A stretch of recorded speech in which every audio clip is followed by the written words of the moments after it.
All right, welcome back to our series, Investing for Programmers, where we talk about basically investing in the new world, but also how do you kind of raise kids? How do you think about family situation? How do you take advantage of kind of this new world and all its benefits? So I'm here. Tak Lo. I'm currently here in Hong Kong, raising my family here, but previously in Europe and originally in the US. And Stefan as well, who was on the call, originally from Austria, raising his family and his kids who are somewhat a little bit older, but relocated to Armenia about, again, 5 years ago, 6 years ago? 7. 2018. Okay. Yeah, 7 years ago. So we're going to discuss global families in this episode. Yeah, perfect. Yeah. Sounds Thank you for having me. Yeah. And then, so global families, but what I think we really kind of mean is really kids, right? Raising kids, you know, as kind of digitally nomadish and being flexible, I think, in the opportunities. But you know, it's very different from being a digital nomad with no kids, and you can be just a person or a couple. But then having the kids and thinking about education and community and all that type of jazz. So Stefan, like, what are some of your things that you've experienced? I think when you were moving, that I think that were kind of particularly acute in terms of issues. I think. And the forefront of what you were worrying about actually for your kids. Yeah. I mean, kids are a game changer, especially if you're a nomad. Because in a way, you can't live the way like you can live without kids. So before I moved to Armenia, so I lived in Argentina, I lived in India, I lived in US. And having no kids was quite easy because you can always say, okay, today I'm going for a road trip, going there, exploring this country. You don't have any dependency. And the moment you have kids, you suddenly, well, where do they go to school? How do you deal with all the kind of troubles? And then something rings in you and says, okay, and you start thinking there are two systems. There's the life that you have before kids, where digital nomadism is perfectly compatible. And then there's the life afterwards, after kids, and then you should settle. And there might be some truth in it, but I still believe it could be a very great experience to also go migrate with kids. It's just a different one. This I think. But how did you? Right, we can talk a little bit about those phases, right? So there's the phase before kids. You can kind of do a move. You know, after the kids are out of school, out of home, there's another phase. In between, I think. So your eldest was. I'm trying to do the math here. 18 minus 7, 11. Your eldest was 7 when 11. you moved, and then your youngest was 11. So Anna Hit was already 11, so she was born in 2007, so plus 11 years is 2018, and my son was 4. And in a way, the peak of Armenia was a little bit also with the kids.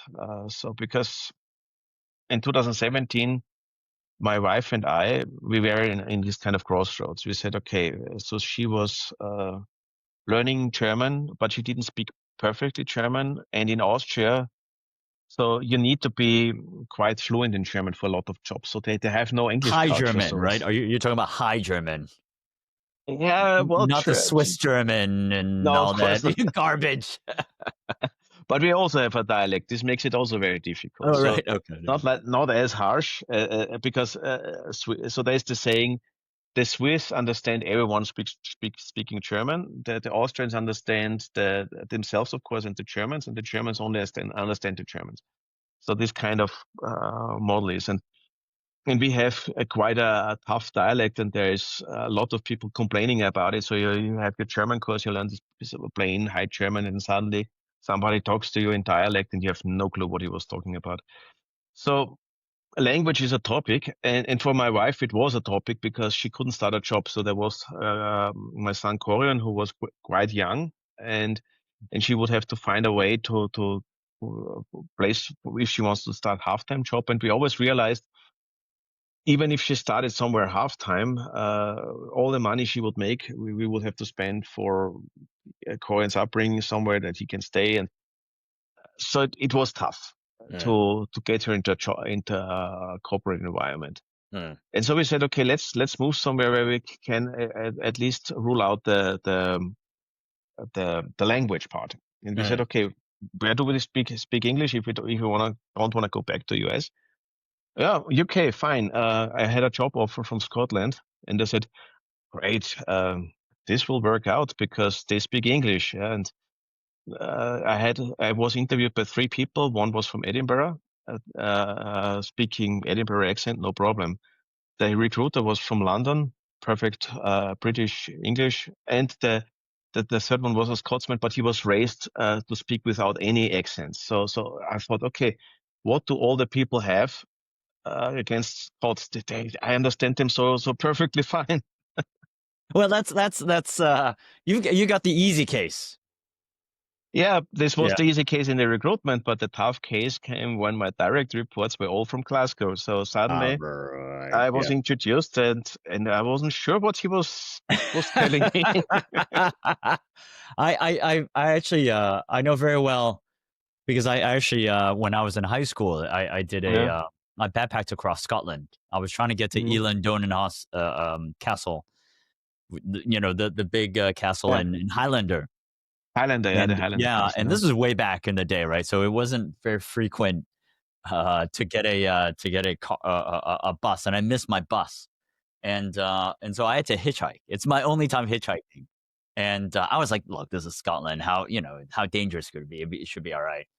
And so but standard Scottish weather. It was starting to rain, but not a heavy rain, but it is drizzle. So it was like this for about 10, 15 minutes on the road. A couple cars would slow down, look at me, and then zoom off. So there was one Scotsman from the Scottish Works, which was, I think, the water company, and he picked me up. And it was about 30 minutes to get to the castle. I swear, for 30 minutes, he kept on talking. I could not understand a single word. What he said, yeah, I was just nod my head, Same right, experience, yeah. right. I was just like, yep, okay, yep, yep, yep. Yeah, it was.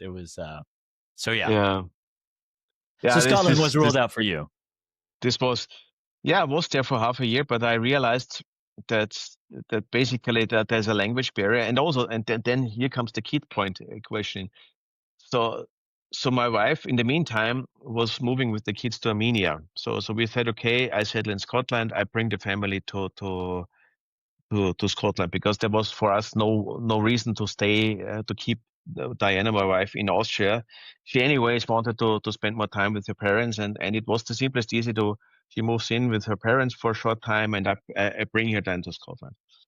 Also cost efficiency. So and during that time we learned that, I mean, Anahit, my daughter, went to school, and she started to love her school. And then we said, okay, it was the first barrier. We said, okay, do we really want to move her again from, she was before in Austrian school, then she was in an Armenian school, and she would go to Scottish school. Maybe there's an accent, maybe we don't know where she's heading to.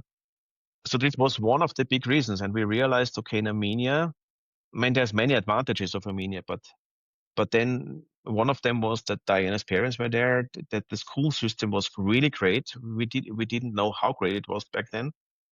And it was simply easy to migrate to Armenia because of schools. This was one thing. So before we actually get to the schools, and I think that's a really important part, you had two issues, but I guess you've got your daughter and your son that you had to Hmm. take care of. I guess with your son, he was young enough. For him, Yeah, it was not shifting schools; it's just getting into a yeah, school system. yeah, With your daughter, there was a little bit more that you had to be concerned about, right? yeah, The culture absolutely. bit and everything. But I guess instead of two problems, you only have one problem to solve, roughly. Yeah, exactly. And this is also something that kept us in Armenia to some extent. Also, because now both go to school. So my daughter is studying university again next year. So this could be a reason to move. But this is just one parameter that we could evaluate. but yeah, so finding school is a topic. Yeah, I understand this. Yeah, for Yeah. many people, and this I can also understand that this could for some people meaning they are cautious, and it is good to be cautious. It and they actually my experience is roughly the same. Actually, the when we moved from London to Hong Kong, it was when my Yeah, daughter was kind of just after she was born, and then my son was not kind of conceived or even born here, right? So in London, so it was much easier to move. And then once we were locked in the school for her, then it just kind of made more sense to stay. And then once my son was in school, then it was just like, okay, I think we're here. And so I think that phase is sounds like it's basically it gets harder it's good house. Yeah, right once the kids are in school because then they have friends and network and everything. And the easiest I guess period I guess for our audience members is really I guess before both of them before start yeah, school if you have multiple kids yeah, before schooling age. Anything before yeah. 5, I assume. And which language do your kids speak at school? Yeah, let's talk about that. So on a school level, how did you think about like language? You know, in Armenia, I assume there's Armenian schools, there's English, and I'm assuming maybe some Yeah, expats like French, maybe Spanish and yeah, Latin. sure.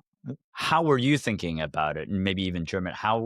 What did you guys want? And did you end up going with what you want or you chose something different? So we had a strong focus on English speaking schools. So this was because we always said, okay, we want to be flexible. And we have also a strong opinion about scientific career. We believe that as every paper is written in English and even Chinese authors write in English. So for me, for us, English is the universal academic language. And we said Mm, it doesn't bring anything if our kids learn it in Armenian in school, mm, aside, of course, when they're young. But at the high school, they should be English. I mean, there was a big promise of Armenian schools, but you see that there's still some kind of um, focus. They're stuck simply because of national identity on Armenian. I So I see. wish they would be more like Singapore, where they Yeah. say English, fully English. Yeah? So this is Mm, one wish that I would have for Armenia, and where I believe Armenia would benefit from it. But the reality is there is a mix, mm. and And but is it like equal mix? Is it like it's conducted in English and then you've got Armenian classes, or is it Armenian conducted in Armenian and then there's English classes? so the my son has 50-50 officially. So he's supposed to be taught in some lectures in English only and some in Armenian. But one of his complaints is always that it's still a little bit of shift towards Armenian. So that you have a teacher, he's supposed to teach in English, but then she or he switches to Armenian, Mm, and I am of course we're trying to push and say, hey, we picked that school because of the English content. mm, mm. And I think every country also has schools for diplomat kids where it's exclusively English. You have then always, I remember this in Armenia, it was the Cambridge school, Mm, international mm. school. And you go there and you have right away a typical British person. So representing all the British stereotypes as a headmaster A headmaster. and speaking to you in perfect London English. And so this kind of experience was also fun. Yeah. But I think this exists everywhere, but they are hugely expensive often. And so we found a compromise. Got it. Yeah, it in that's a really good point. I didn't think about the English as a kind of not just scientific kind of language. I guess we were or business even. I mean, so I grew up in American schools. So English was kind of lingua franca, and I kind of wanted that. I did briefly think about sending the kids to local schools. But then my cousins were very quick to kind of point out like it would be very difficult for me because my Chinese I can speak Chinese, but I can't write. And they were saying it will be very difficult for you to help out with homework and everything. It's very intensive. Yeah. Because the I don't in my eyes, I haven't yet seen the research, but in my experience, teaching Chinese there's only one way to teach Chinese, which is it is discipline. It is just sitting and memorization. And that method flows down to almost everything, all Mm, types of knowledge acquisition is like that. It's a lot of kind of memorization versus I think English or Western education is a lot more rules based. yeah. Um, and building blocks based and logic based. And so I wanted that for my kids. Um, but then having said that, I also wanted a school where it also taught Chinese. So Malvern College does teach both English and Chinese, which is quite important.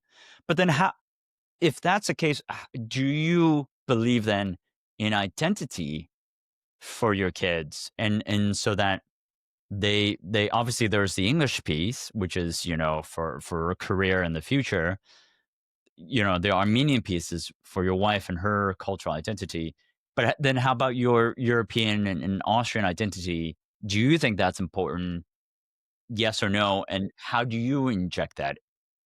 Yeah, so my kids are flexible with their identity. So my son, he's a complete Harry Potter addict, I would say. So he has these audiobooks taught by Stephen Frey, and if you ask him, he will for a while he told people I was born in UK. He Mm. wasn't in reality, but he said I'm British, and he had a plan. So he said at first I moved to London, then I moved to Luton, and I commute. So he had completely envisioned his life in UK, and I think it gets a little bit less now, Mm. but because kids have phases. But he identifies still very strong with the UK mentality, and yeah, Austria is nice, but yeah, he's there more in his own world. He's a computer gamer also, and he gets identity for him gets very blurred in a way. Mm. With Anahit, my daughter, it's completely different because she's very proud to be an Austrian too, Right, but right. she's She was also very older. proud to be Armenian. So this is the kind of thing. So And do you try to US, speak kind of German in the house so they know it, or do you try to visit a lot to Austria as well? so language. So Diana speaks with the kids Russian and Armenian often. So I'm learning these languages too now.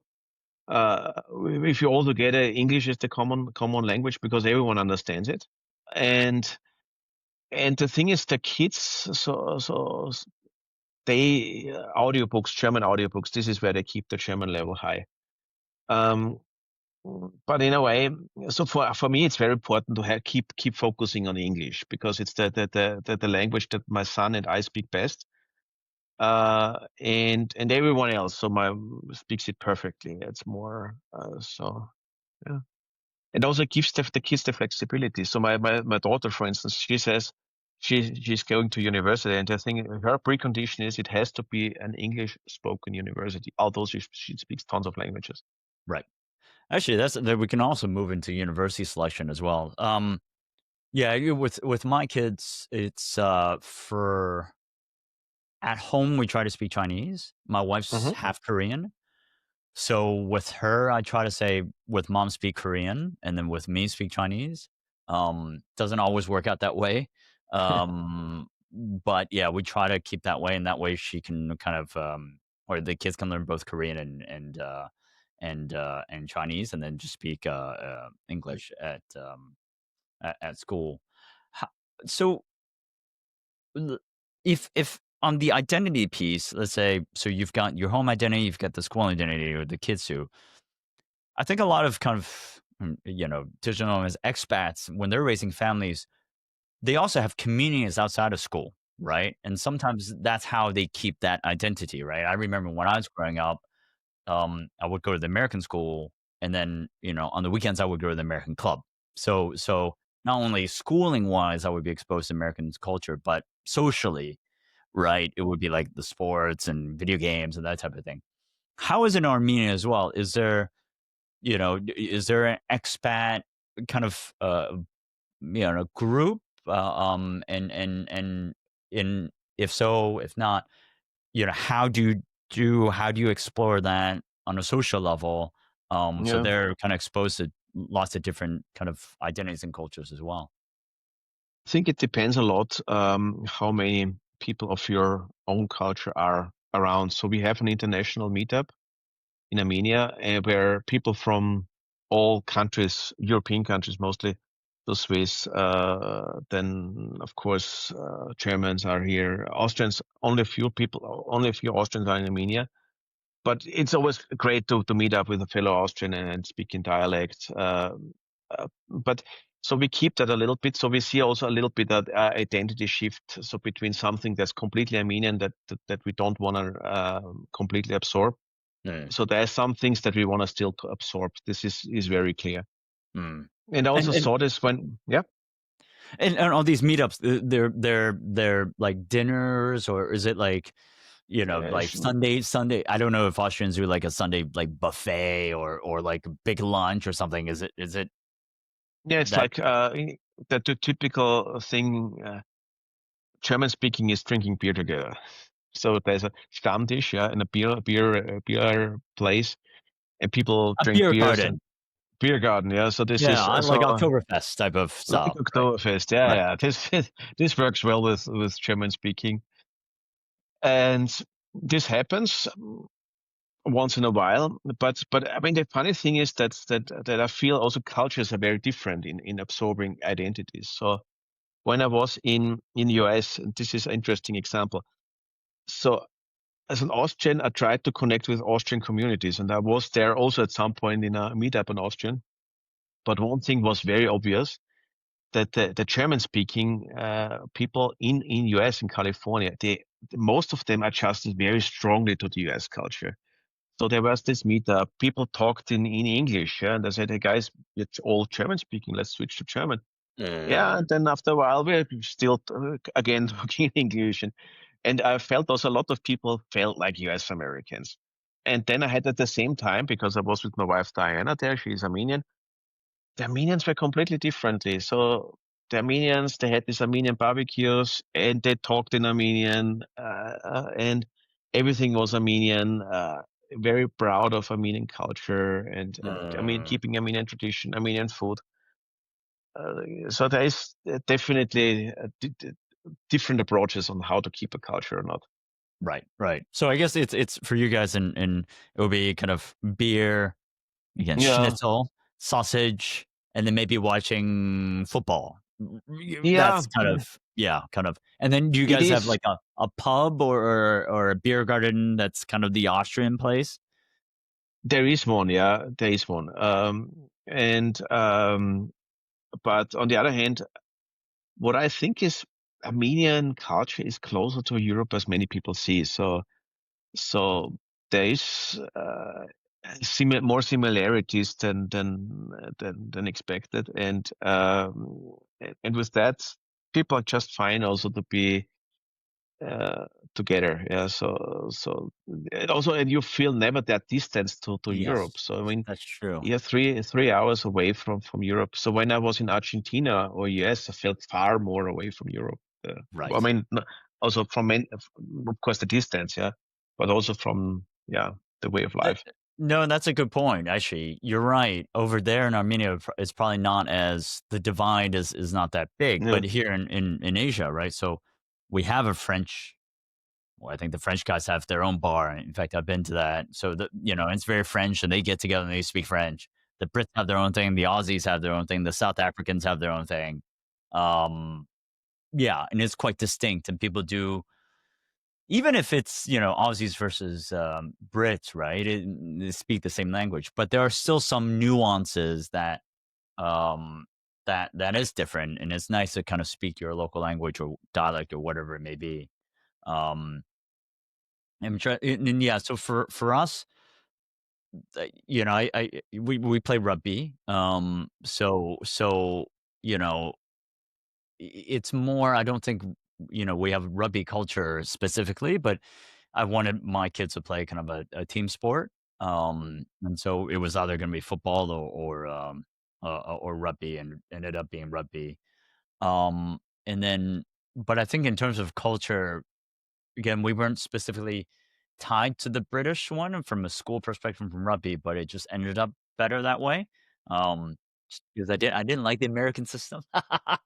Don't like the American system now. Um, I think on the university level might be slightly different, but I don't like it from a kind of a younger education system, which is why kind of we chose the British one. Slightly more strict, slightly more realistic. Yeah, which is kind of why we did that. So actually, so let's kind of move from schooling and thinking about like outside community and then college. How do you see it now with your daughter kind of moving to college age? Is that, is she thinking about within Armenia? Is she thinking about Europe? And is she thinking about if it's kind of outside Armenia? Is it because she spent a lot of her life in Armenia, but she's also spent a lot of life in Austria and Europe. So she's like, I want to expand and I want to go back. Do you notice something? Yeah, absolutely. She's very straightforward with that. So I mean, she has this kind of identity of Armenian and Austrian, and so her initial wish was that she goes abroad again, and studies something where she can make career and return to Armenia and to apply the knowledge to Armenia. So this was one of her biggest wishes. She said, okay, so her health sciences, so her focus is health, and she's now selecting universities in Europe mostly, also pre-selecting so and filtering. But she also has a plan B for staying in Armenia. For her focus, and this has never changed, is the language. So she says, so if she studies, it has to be English. Yeah? So even though she is very proud Armenian, she wouldn't want to learn at any Armenian university that speaks Armenian. There's the American University of Armenia where they speak English. This is fine for her. This is where she is kept as an option. But I understand her, and this is also for me the advice for every expat. So I mean, if you're considering moving, focus on English because if Anahit would only speak Armenian now, this would be tough because what shall she do with Armenian? So she goes somewhere. Even of course she would have basic English language, but she wouldn't be able to follow everything. Right. So yeah, But going on the that university level, and this is where I can learn from you because my kids are not that that old yet. Um, so she has a base, kind of, she can do English, Armenian, on a kind of a high school level. German probably not on a high school level, right? But or middle school, yeah, yeah. yeah, maybe high school even. So she's Okay, quite good in German still. Yeah. and then but on a European kind of college or university level, are pretty much all universities, let's say in Austria, in Germany, probably not France, but is the language of instruction English? No, not really. So it's uh, not everywhere. So if you go to Austria, this of course I know best because of my history. It's either German or English, and this depends a lot. So it's more traditional, of course. The Austrian mentality or the mentality of every nation is why should we talk any other language than our native language? Because we are here now, and those who come to us have to That's right. adjust. This is Right. the mentality. Unless you're in Singapore, maybe where they say English is part of the Yeah. country strategy. But of course, some people think different. Of course, in Austria as well, they say, well, English, all the papers are in English. Why should we teach German? And and I think it depends a lot, yeah, what you're looking for. But basically, English universities you find in every country at the moment. Okay, so she's not encountering too many issues of finding universities, let's say in No, Austria. Okay, got it. no, it is especially well known international universities because I mean, if you build if you want to really strive for greatness, yeah, you need to to offer in English Mm, because all your international students mm, they wouldn't come to you if you have to learn a language like German or even smaller countries like Netherlands than the Swedish or whatever. mm. How now for the UK guys, I remember one of my mentors when he was, before he kids went to university, they officially, I think they had to stay in the UK for 2 or 3 years in order to qualify, even though they're British, they had to qualify in order to be a resident to qualify for the kind of in-country, tuition fees. Is that something Europeans have to face as well? Yeah, so it depends. You have to look country by country basis. I mean, if you think about Switzerland, for instance, I mean, Switzerland is you have this extreme high living costs. So if most likely the Swiss universities add on top high tuition fees, who would go to ETH? Then only those people who can afford it. And I think I heard about ETH that they look for performance, and so they don't want to have the tuition fees will kill the career of people. Um, but I think, yeah, of course, there is a protectionism about study places. It depends also very much on what kind of things you study. So medicine is a good example. So in Austria, we have, because medicine is of course limited. So you can't scale medicine so well as any other other class, because okay, if you have history or anything that where you just have to learn, you can scale. But medicine, you need to be able to do surgeries, and there's a limitation alone, yeah, on human bodies that you get supplied with, or and that there's simply more hands-on stuff to do, and you have limited amount of places. So in Austria, the kind of challenge is open for everyone, and in Germany there's a limitation based on the grades. So a lot of Germans come to Austria to study medicine there, and this is a Mm, conflict because if you have medical schools and people come just to learn and return to their home countries, suddenly that's no you good. run out of, no, yeah, exactly, Yeah, because you could run out of doctors. So this is that's a right. conflict that Austria has for years. Mm. Surely it's a simple problem to solve, right? Just admit more Austrians proportionally. I think this is one way to do it, yeah. But there's always the European Union that might have a say in it. So honestly speaking, I don't know how they solved it, but I know that this is a constant discussion, and there's always the kind of thinking, okay, maybe tuition fees cheaper for Austrians and higher for Yes, you're right. You foreigners. can do So that. so that's a, I don't know exactly which kind of solution they agreed upon, but I'm aware of the problem. And then how are you thinking about that's framing the question in terms of phases, right, in life where, before kids it's easy to move, after kids it's easy to move. Once your daughter starts to college, go to college, university, that's one person, one parameter that's taken care of. And then I guess are you kind of waiting for your son to get to that university age before you'll even consider moving? No, so we are here in this exactly kind of situation we discussed in the beginning. I mean, moving with one kid is tough. Moving with two kids grows exponentially, and if you then add more kids to it, so I think really the difficulties grow exponentially, because the more kids you have, the bigger the chance that your kids simply don't adjust well. That there's That's at right. least one of Exactly. it, yeah. Yeah, And exactly. and I had lots of discussions, and some people say some kids grow with challenges. So I see it also with my daughter. So she was really in many countries, and she grew based on the experience. So, okay, she doesn't understand German in the beginning. She learns German, fine. Then suddenly, short time later, she speaks German. Then she comes to Armenia, and her Armenian was very weak. Well, short time later, her Armenian suddenly is very strong. My son, for instance, is not as flexible. I would say he has these other skills, but I think if I moved him to another country, Hmm. besides of course UK, because he's very UK fan. Luton, It to be has specific. He wants to be in Luton. Luton, yeah, Yeah. By the airport. Yes. yeah, by the airport, yeah, in yeah, exactly.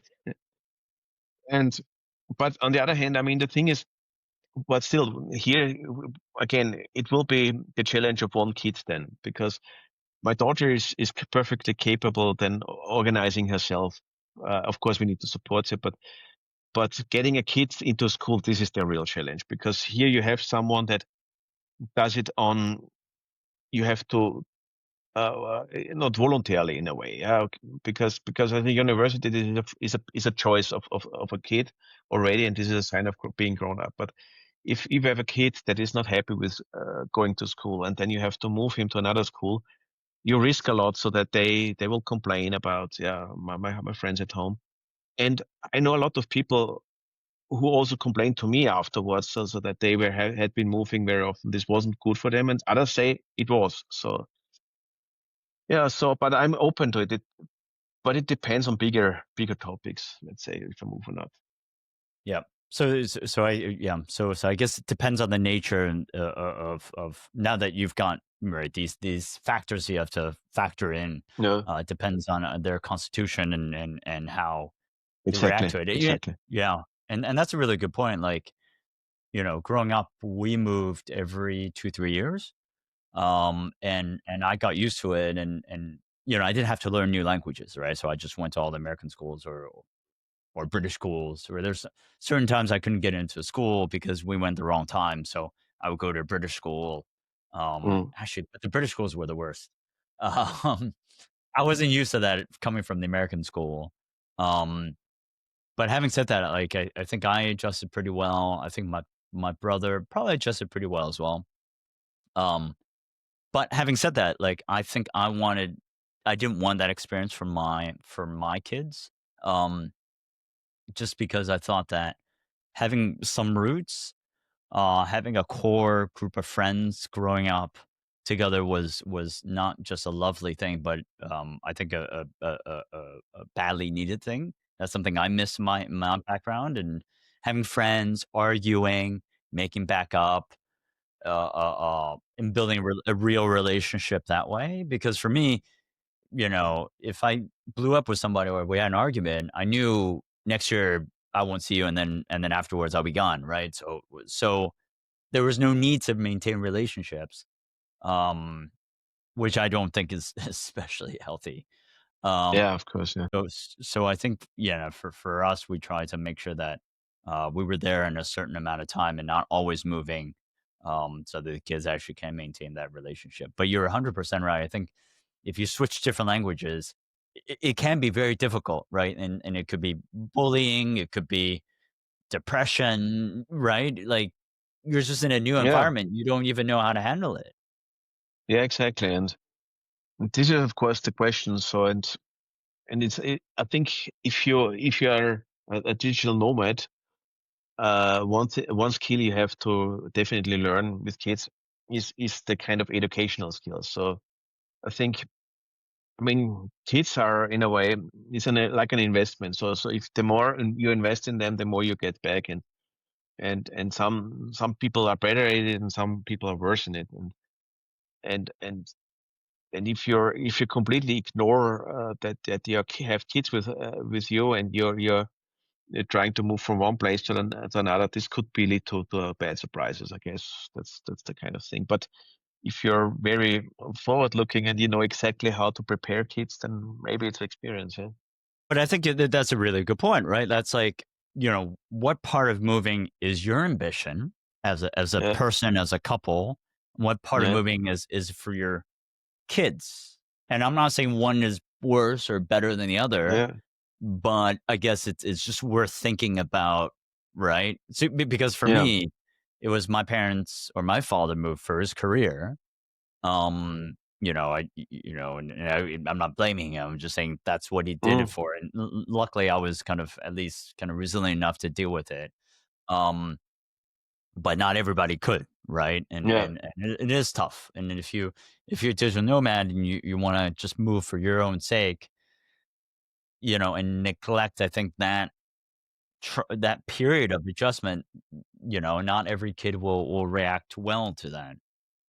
Yeah. And it also depends a little bit how close the target culture is to yours. Yeah, I So know exactly. Yeah, I mean, yeah, I was living in many different countries, and one of them was India. And although I have, of course, also positive memories back, but also remember lots of culture shocks, like where I said, okay, I mean, this is not for every European. Then India is like yeah, tough. Yeah? I mean, I yeah. know some Europeans will say, is the best country ever, and they can't wait to go back. But it's polarizing so much. But I imagine when you speak no Hindi, nothing at all, and everything is different, and yeah, this could be tough, I That's a think. really good point. I mean, even for us, I think there was a certain point about 5 years ago, Yeah. during COVID, we're like, okay, the kids are still young. So during COVID, Vera was 6 and my son was 3. So we're like, okay, we Hmm. still have a window because, it's just we're dealing with one issue. And we were looking at a whole list of countries, like Korea, Singapore, Taiwan. But one thing you kind of made me think about, one thing that we're like, okay, schools, easy to switch, right? English, that's okay. Yeah. Healthcare, we're like, and this is especially acute and important during COVID. We're like, here, I've got enough of a network and friends and family that are doctors. I know the system. I know how to hack the system if needed, especially with COVID. We weren't sure which vaccines were good and that type of thing. We're like, we can deal with this. Versus if I go, Singapore's fine, right? But Taiwan's a little bit more tricky. Korea, my wife's Korean, so that's fine. But it was just like, it does get trickier. And we're like, yeah, that is a risk. That especially during COVID that we're like, I didn't want to take. Again, schooling, it's kindergarten, it's fine, right? Mm. Yeah. Um, but I thought the healthcare was an Yeah. issue. Yeah, how did you think about that? And was that an issue for your family as well? And of course, healthcare is a huge issue, and a huge topic to consider, and it will be also for my future, because let's say, Right. I mean, so here I have doctors who partly don't speak English, and I always Right. wonder That's right. if I have. So sometimes my wife needs to translate to me, and I think there might be, the older I get, the more I will frequently visit doctors, and I don't know if I want to have all the time the translation, or if there's Right, something right. where I'm very impatient to understand the results, and then I don't get it really tough.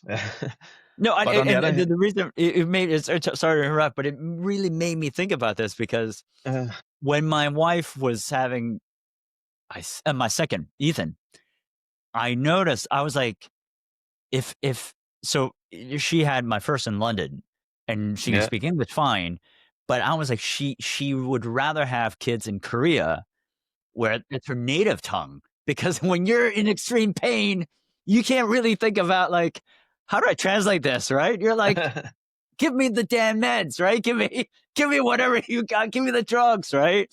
So I was like, I get it. I get it. Like, Mm, yeah, you don't want to translate, like in your case. yeah, yeah. Well, that's why my son was born in Armenia. Right, right. So I Give me understand whatever your you got. wife fully. That's right. Give me whatever. It hurts. Yeah, Just, yeah, yeah. whatever. Now, but there's also one interesting observation I have about healthcare. Mm. So, I mean, Austria obviously, I mean, is a richer country than Armenia, and everyone would assume that the healthcare system is far better in Austria.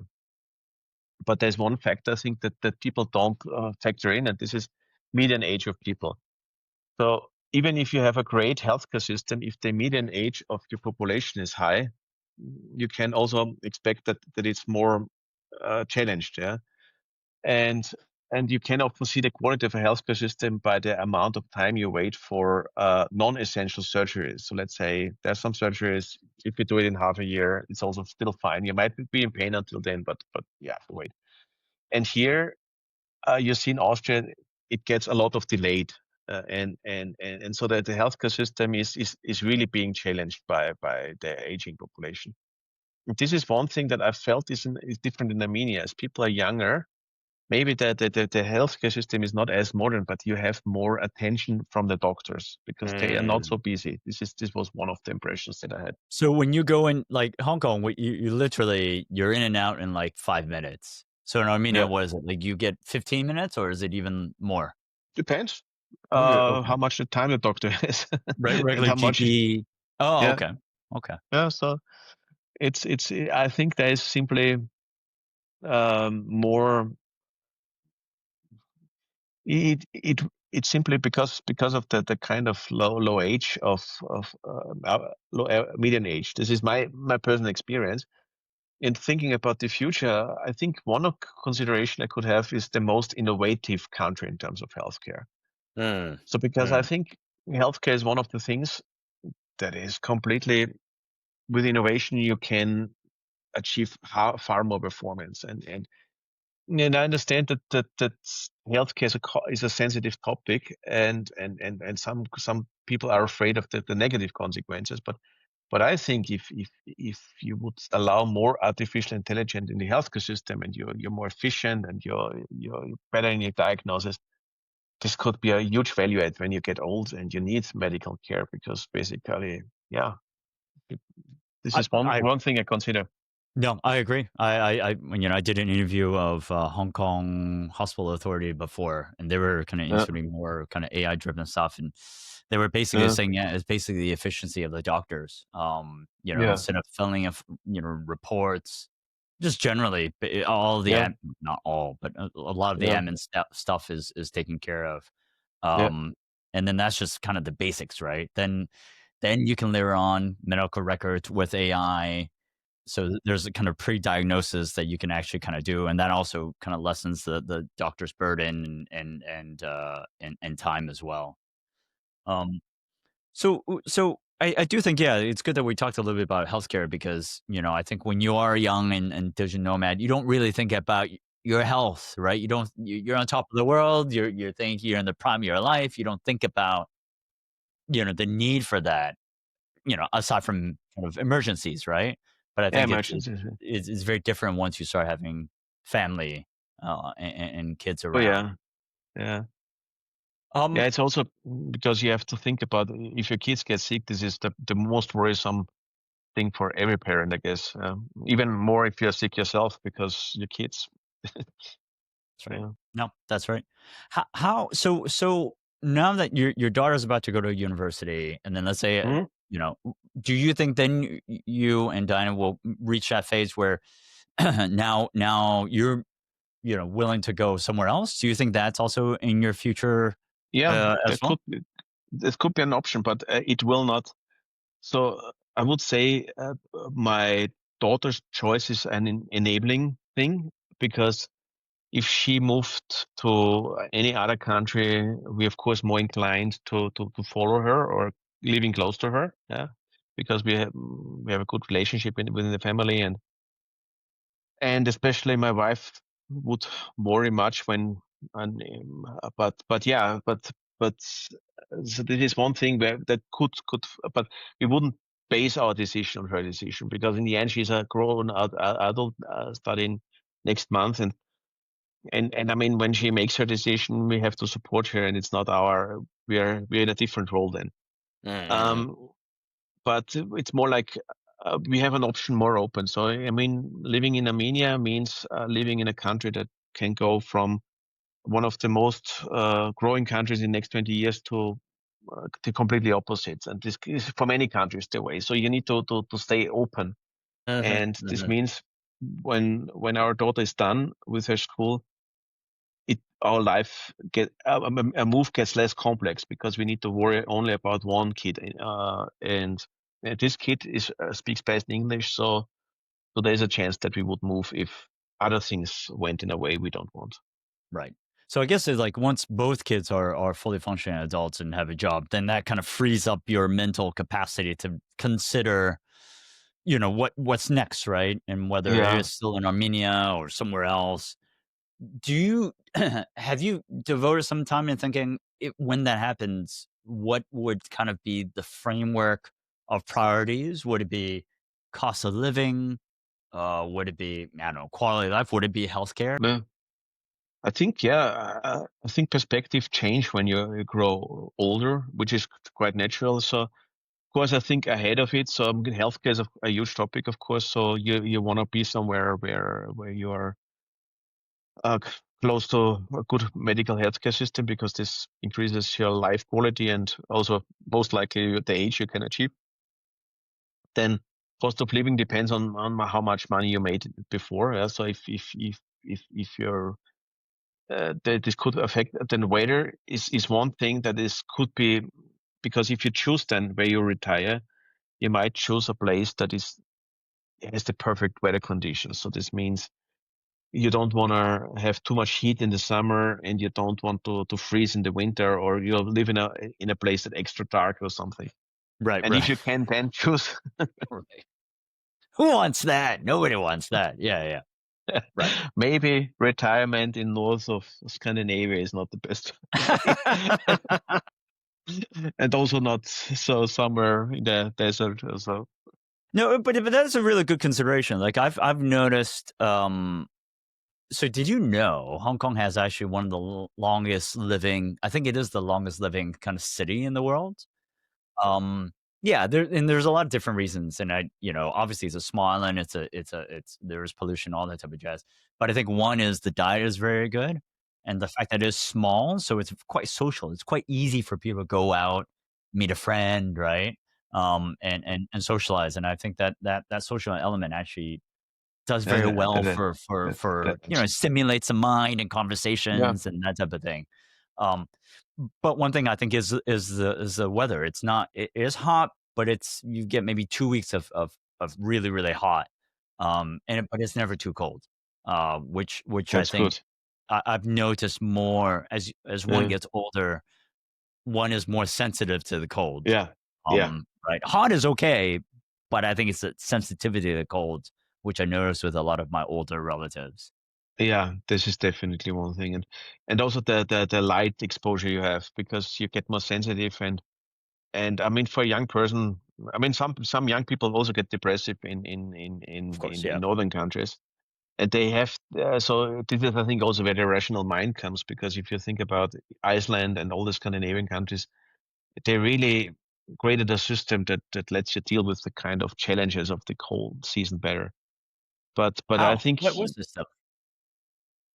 I think they're. I mean, this is my personal opinion about it, but I think they're more talking openly about things. So if you think about alcoholism, yeah, so if becoming an alcoholic is something you wouldn't want to talk about in Central Europe or so. So you wouldn't address this topic. You will simply swallow it down and say, okay, yeah, he drinks sometimes a little bit too much, but you don't want to address it. But what I learned is that the Scandinavians, they see, okay, yeah, it can become a problem. Let's talk openly about it. Let's see what we can do about it. Because if you start drinking in autumn and you have a long winter ahead, yeah, stopping in spring might be already Right, right, right.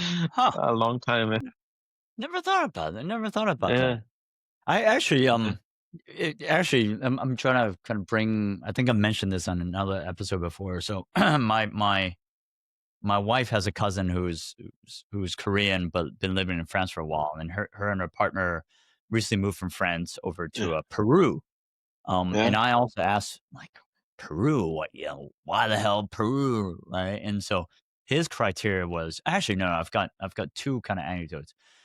It- um, his criteria was the same thing, kind of warm weather, cost of living, um, and yeah, cost of living, and didn't really talk about healthcare, but cost of living and warm weather.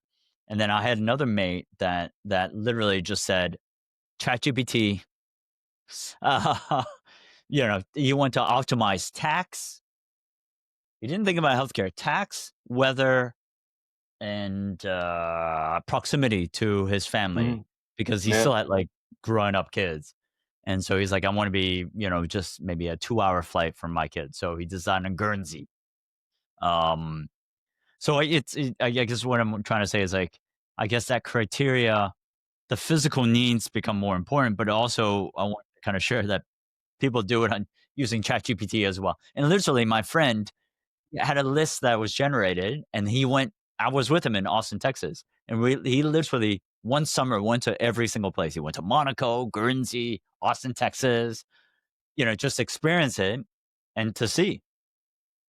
yeah, yeah. So there's another example how AI will define our life choices. And I think this is one thing that's also good, because I mean, we talked about stereotyping, I remember, in one of the previous episodes, and you can avoid this stereotyping. So because of course, if you think about the kind of well stereotyped places, Paris, London, people will say, yeah, of course. I mean, this is a place that's known.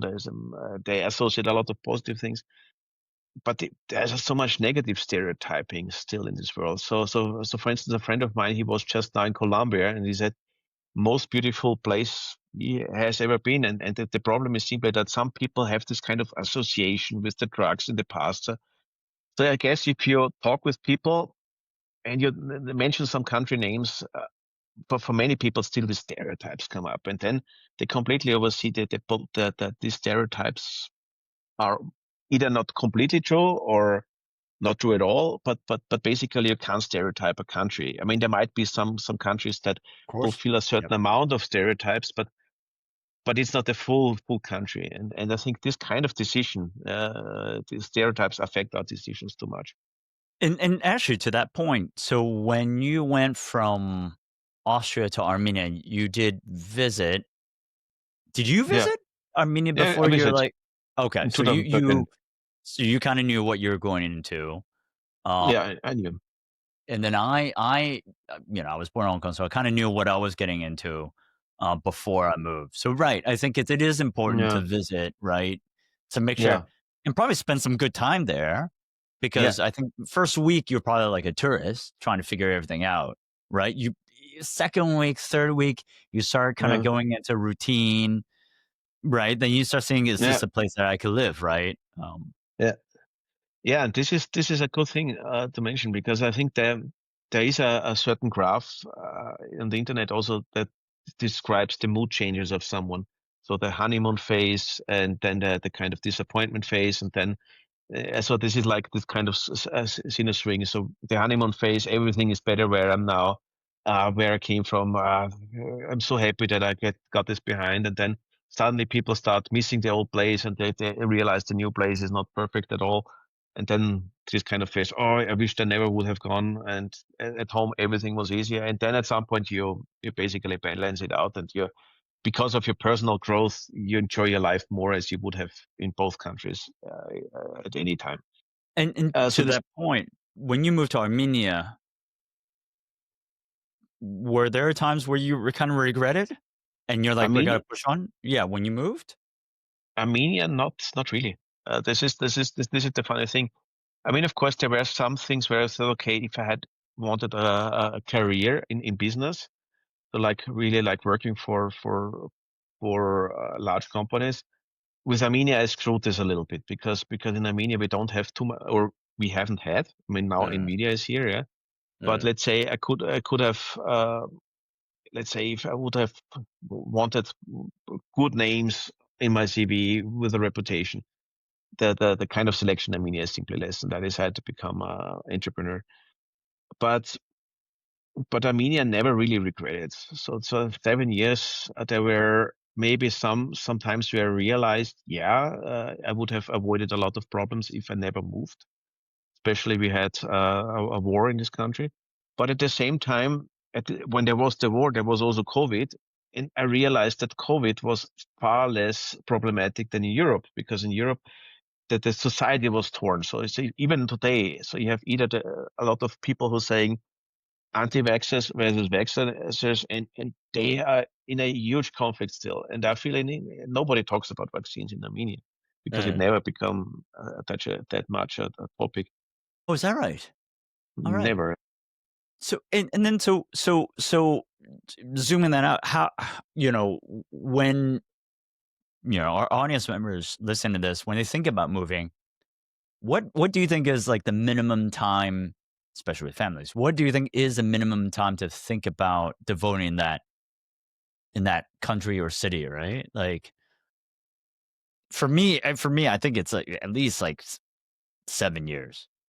Yeah, 7 years. Yeah, I I mean, mean, I was gonna say 10, but I just kind of yeah. yeah. I think it depends really what are your priorities. So I mean, there are people who are nomads, and there are people who migrate with business. So I remember a lot of Fair. True. people who want to True. put their career on a fast track. Yeah, so they worked for large companies, and they showed that they're capable of leading, being a country manager somewhere. and very successful people. They were moved from Germany to Romania, India, and so on, and they did a great job. And then at some point there was the kind of promise, well, if you do a great job, you will be in the top management somewhere, because everyone knows that you're a problem solver. And so there's of course this kind of, or diplomats is also a good example. So you're staying 5 years somewhere, then your contract is not extended, but you get another contract in another country. So it depends really what you're aiming for. But 7 years and 10 years, if you be there on your own, it is of course a good choice. And that's why you look at it before. I mean, it's always easy if you already have people there that you really trust and they tell you everything about the country, how it is. This is of course a shortcut. But I remember it with Scotland. Yeah. So when I went to Scotland, I was there on vacation once. I was there, let's say, my interviews there, but I never lived in Scotland until then. And I told the story about the Glasgowian accent where I didn't understand people. Then you have to also live a Scottish winter where it gets really cold and dark. That's right. It's So- important to face that too. Yeah. Yeah. Yeah. I mean, some people will still say, I don't care. I love Scotland so much and it's a beautiful country. And I even enjoy maybe when it's a little bit more gloomy. But yeah, I mean, you have to be really sure about that. Yeah. No, that's really true. Yeah. The time it just kind of made me think because, there were a bunch of people at some point moving from Hong Kong to the UK, and they were going with their families. And I said to them, you may, like, Hong Kong to the UK, anywhere in the UK, other than London, is very, very different. You have to give yourself 5 years. I said 5 to them, to acclimatize, to get the kids in school, to get the kids adjusted to school, and 5 years just to get used to it. And then not even to optimize the system, right? Mhm. It's just to Yeah. get used to things. And a lot of people are just like, I don't know. I just felt like a lot of people, I didn't expect it. It's easy to move. It's easy to think, I can move, but they don't think about staying. They don't think about 5 years. And I was like, at least 5 years, right? Then you might as well go longer after that. Depends on your window, right? Your kids, and then where are they in school and stuff. But at least 5 years. So it's different, right? When you're young, or you're a digital nomad and you're a couple, you can stay there for 5 weeks or 5 months, right? That's okay.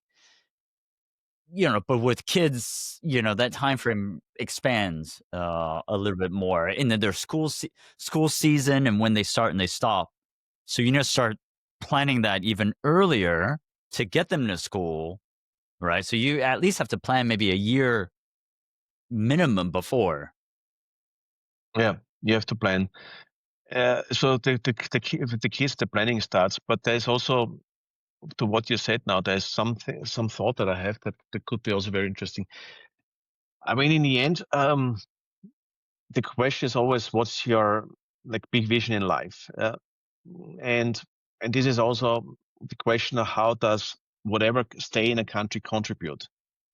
So I never, I mean, I thought about what I want to do in life during my life, but I realized also in my case, it changed a lot based experiences I made. But some people, they say they want to be the greatest entrepreneurs, or they want to get rich, or have as much life experience as possible, experience this and that. If you, it gets far easier if you can really define what's your life vision. So really saying, because you can see that face in the country contributing to your life vision. So let's say if someone is an entrepreneur, coming to Armenia puts him on a fast track in many things, because let's say if like me from Austria has not this kind of entrepreneurial thinking. It has other advantages, but this entrepreneurial thinking is not so strong. And so if you combine this, because then you're also able to sustain the kind of periods where maybe you don't enjoy it as much as you expected it, because you can say, hey, this in this part of my life, I focus on that, and this is where I'm heading to. And I know that this is now I have more access to this than in other countries. Yeah. Yep. This is, That's I a think, that's kind of the North Star. What is that yeah, the North Star. Yeah. direction? Yeah, there you go. I think on that note, I think we've got plenty of advice today on today's episode and thinking about. I think we talked about North Star, think about what general direction we think. We also talked a little bit about tactics, well, a lot, mostly about tactics, about the timing and the phases where they're kind of in life where the most opportune phase is. We also talked about identity for your kids when moving, both in the school, outside the school, how to have multiple identities within families that are, third culture, fourth culture, even.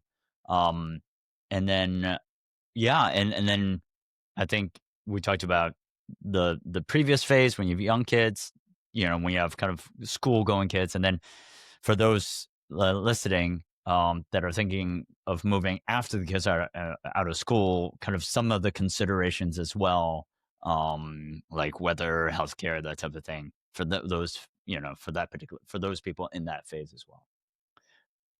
Great. Thank you very much for listening. Thank you, Th- Stefan.